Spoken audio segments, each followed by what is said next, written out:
તો બધા કપડા ને મૂકવાનું બાકી હતું ને તો એમને જો આની અંદર મૂક્યા હતા તો એ કાઢીને બધા કપડા મૂકતી હતી ને તો મેં વિચાર્યું કે આની નીચે મેં છે ને બ્લેક પેન્ટ આજે પહેર્યું હતું તો મેં કીધું મરૂન છે ને આની ઉપર બહુ સૂટ થાય તો મેં એની ઉપર છે ને મરૂન પેન્ટ પહેરી લીધું છે અને રિયલમાં બહુ મેચ હોતન થાય. તો જો આ બધા ફૂલ સ્લીવના શર્ટ ને એ છે ને હું ખાલી છે ને શિયાળામાં જ પહેરું છું કારણ કે બાકી ગરમી બહુ થાય એટલે અને જો મેચ હોતન થાય છે આપણે. તો આજે જો ઘરમાં રસોઈ બહુ વહેલી થાય છે કારણ કે મમ્મીને દર મહિને ડાયાબિટીસ ના એના રિપોર્ટ કરાવવાના હોય એટલે એને સવારે નાસ્તો ઓછો કર્યો જ ન હોય પેલા તો એટલે વહેલું ખાઈ લે એટલે વહેલા રિપોર્ટ થાય ને મમ્મી.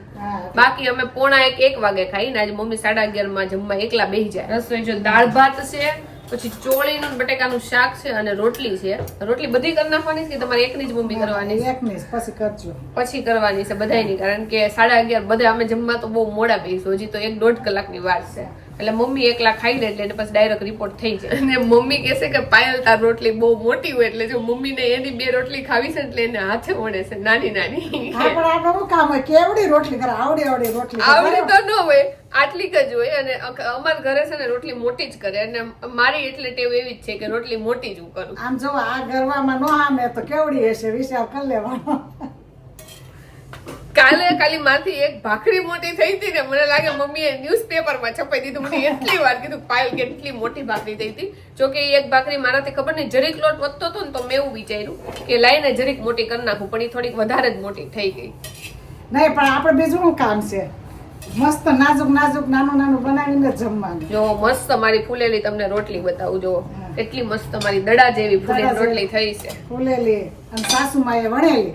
હા તો નીરવ પાસે હું અહીંયા કામથી આવી હતી અને નીરવે મને બીજું કામ ચીંધી દીધું કે જાય કે બોટલ ભરી આવી. Thank you welcome. હું તો ગોતતો જ હોય કોક આવે ને તો બોટલ ભરી આવી પણ અહીંયા તો કોઈને આવા જ નતા. નીરવ આ રૂમમાં મને એન્ટ્રી જ ન કરવા દે. મને બધા એવું કે ખબર છે કે તમે અહીંયા બેહો છો બાજુ કેમ ખુરશી નથી આ બધા ફરિયાદ કરે. ખુરશી એટલે નથી બધાને કહું કે અહીંયા મને કામ કરાવે છે બધા મારી આગળ હોય એમ નકર અહીંયા બાજુ બે નહીં કે આ બતાય ને આ બતાય. ઓકે તો કઈ નહીં કામ કરો બીજું હું ખાલી હું તો કામથી જ આવી હતી ને કામ મેં કહી દીધું છે કાની દો રીલ બનાવવાનું. મારું અલગ એડિટ હોય આનું અલગ એડિટ હોય. તો મેં મમ્મીને કીધું ને કે આ હેર માસ્ક છે એટલે મમ્મી ખાલી માસ્ક જ એમ જઈ કે મોઢામાં લગાડી દેવાનું. મમ્મીને ગમે એ મોઢાની વસ્તુ દઈને એટલે મમ્મી આખું પતાવી દે એટલું લગાડે. ઉપયોગ તો કરવો જોઈએ ને વસ્તુ આવી હોય રાખી મેલાઈને બગડી જાય. આ તમારે એવું કરવાનું માથું ધોવો ને પછી પેલા માથું ધોઈને પછી આ લગાડી દેવાનું પછી આખું નાઈ લેવાનું એટલે 5 મિનિટ થઈ જાય ને પછી પાછા વાળ છે ને ધોઈ નાખવાના. બરોબર છે? હું તો ખાલી શેમ્પુ જ યુઝ કરું બીજું કાઈ નહીં. મમ્મીને કન્ડિશનર દીધું તો છે યુઝ કરો છો કે નથી કરતા? નહીં નથી કરતી. તી કરવાનું માથામાં વાળ ધોવો ને એના પછી લગાડી દેવાનું પછી 1-2 મિનિટ રહીને પછી પાછું હેર વોશ કરી નાખવાનું પાણીથી. હવે હું સફેદ વાળ થઈ ગયા એટલે એ બધું કઈ કરી નહીં ખાલી શેમ્પુ લગાડી દઈ સાફ થઈ જવા જોઈએ. હા એ વાત તો છે.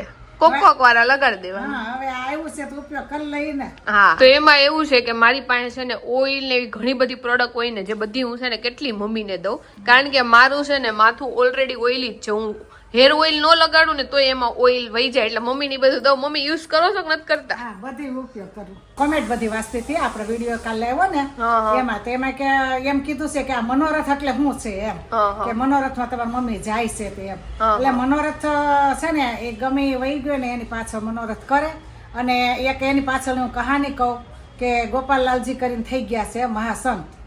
એ પેલા હું બધે ગામડે જઈને બધે જઈને બધાને ઉપદેશ ને આપતા ને પછી એક ગામમાં ગયા છે ને તે ત્યાં ઘરે જઈને મંદિરમાં જોઈને તો બધા ફળ બહુ ઝાઝા હતા. શ્રીફળ ઝાઝા બધાને માનતા હોય ને અક્ષરધામા ને માનતા હોય એ બધાને હતા ને એટલે ગોપાલલાલજીએ કીધું કે આ બધું શું છે એટલે એ બધા જુદા જુદા દેવી દેવતા નામ દીધા અને ફળ આ બધા રાખ્યા એટલે અંધવિશ્વાસ એમ હતો. એટલે પછી ગોપાલલાલજી કીધું કે આ બધાય દેવતા તમારું બધું કાર્ય કરે છે એટલે કે એ કાંઈ ખબર નહીં. પહેલાં તો હું એટલે ભણેલા ગણેલા તો કઈ વ્યક્તિ હતા નહીં બધાય. એ કે આ બધાય જો તમારું કામ જે તમે માનતા હોય કરતા હોય તો તમારે આ બધાય મંદિરમાં રખાય. એટલે ત્યાર પછી એમ વિચાર થયો એટલે પછી ગોપાલલાલજીએ કીધું કે એમ કરો કે આ બધાય ફળ ને જે તમે શ્રીફળ ને જે માનો છો ને રાખ્યા છે ને એને તમે નદીમાં પધરાવી દો અને જો સાચા હશે ને જે હશે ને તો તમારા ઘરે આવશે. એટલે એ રીતે ફળા બધા છે ને બધા ગામના ભેગા થાય બધા મંદિરમાં જે અર્થસંધારનું હતું એ રાખતા હતા ને તો એ બધા પધરાઈ આવ્યા ફળા અને પછી કાંઈ આવ્યા જ નહીં કોઈ. એમ કે તો કે ગમે આપણે શ્રદ્ધા હોય તો કોઈ આવે તો આપણને એમ લાગે કે નહીં હા છે હાસું. પછી એ મહાસંત હતા એ ગોપાલલાલજી, એટલે પછી બધા ગામવાળાએ કીધું કે હવે અમારે શું કરવું એમ.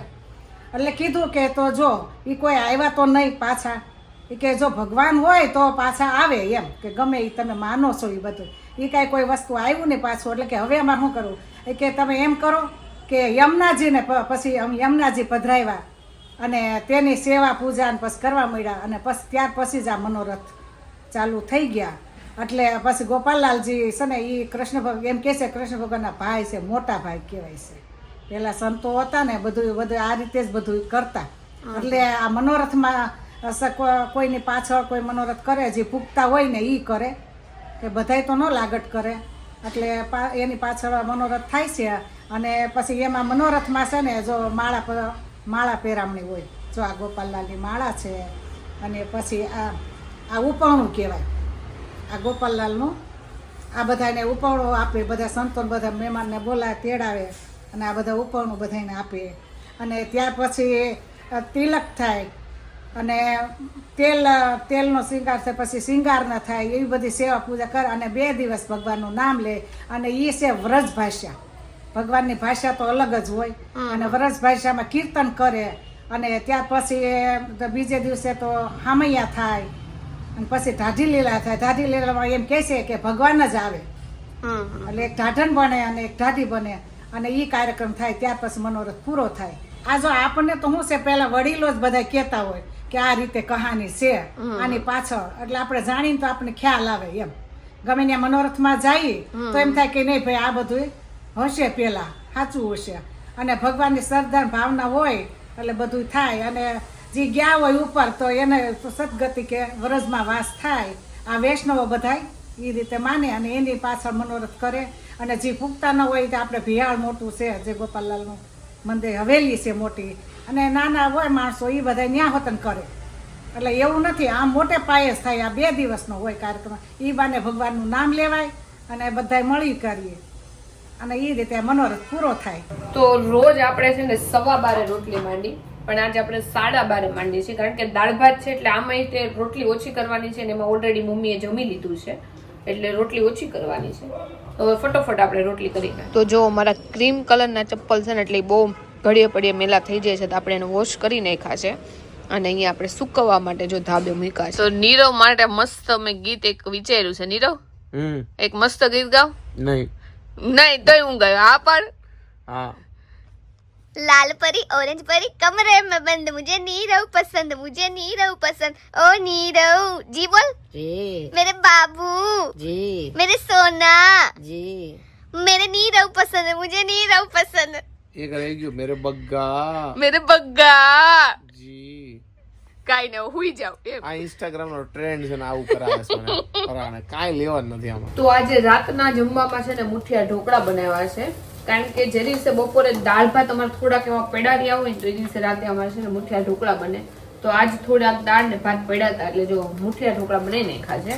લોટ મમ્મીએ બાંધ્યો હતો અને વઘાર આપણે કર્યો જો, કારણ કે મમ્મી જેવો મારથી લોટ નથી બંધાતો ગમે એમ કરું તોય, એટલે મમ્મીએ લોટ બાંધી નાખ્યો તો મેં સુધારી જો વઘાર કરી નાખ્યો. જો આજે જમવામાં છે મુઠિયા ઢોકળા, અને જો આ છે વઘારેલા, આ છે વઘાર્યા વગરના, અને સાથે છે છાશ છે, પછી ચટણી છે, તેલ છે. જો બધા જમવા બેસી ગયા છે. જો ભાઈ જમીન છે ને 11 વાગે પાછી ભૂખ લાગી ગઈ, એટલે મમ્મી પાસે જો પાછું રસોડામાં બધું ખોલાવ્યું, અને મમ્મીએ ભરી દીધો છે ખજૂર પાક. ઓ એ મમ્મી ડબ્બામાં આટલો બધો વધી નહીં જાય? અત્યારે થોડો ખાઈશ. ડબ્બામાં ભરી દીધો, જેટલો ખાવો એટલો ખાવાનો, બાકી ડબ્બામાં રહેવા દો ને. હા, ઉઠાડ્યા નથી ને? ના રે ના, હજી તો પૂતા જ નથી. કાંઈ નહીં, પછી ડબ્બો લઈ જઈએ. મોબાઈલ જોઈશ. આઈ હોપ કે તમને આજનો અમારો વ્લોગ ગમ્યો હશે. ગમ્યો હોય તો શું કરવાનું તમને ખબર જ છે. લાઈક કરી દો, કોમેન્ટ કરી દો, મિત્રો સાથે શેર કરી દો, ફેસબુકમાં જોતા હોય તો ફોલો કરી દો, યુટ્યુબમાં જોતા હોય તો સબસ્ક્રાઇબ કરી દો. મળીએ નેક્સ્ટ વિડીયો. ત્યાં સુધી બાય બાય, ગુડ નાઇટ.